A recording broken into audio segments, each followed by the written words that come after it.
Gosh, it is, I have to say, it is a great-looking watch, and I didn't get that really from the presentation, so I guess your video is even better than Tim Cook's was.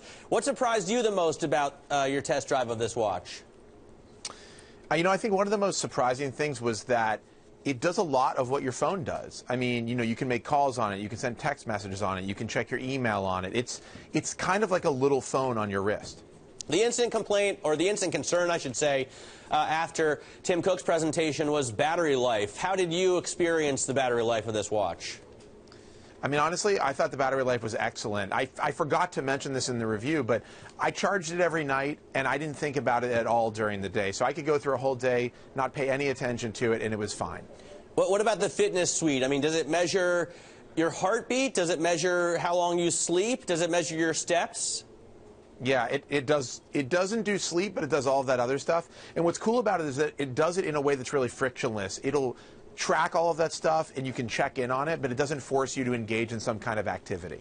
So, I mean, I'm sure you have tried out other smart devices, like a Jawbone and a Fitbit, maybe other smart watches like Samsung's. How does this compare to the sort of beginning level of peers?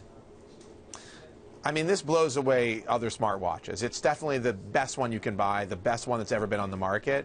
And I think for fitness bands, I mean, they're going to be in trouble because this is a much more attractive package, and it does all the stuff that a Fitbit does. So if you had $359 of disposable income, would you buy it? I would, because I spend a lot of money on stuff that I don't necessarily need. I think it's going to be a tougher sell for a lot of people who aren't going to be totally convinced that they need this.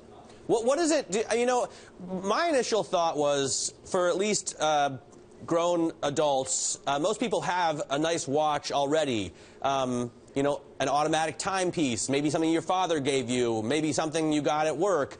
Does this replace a Rolex or a Breitling or even a really nice Seiko? I mean, in terms of looks, I think a traditional watch is still more attractive than this.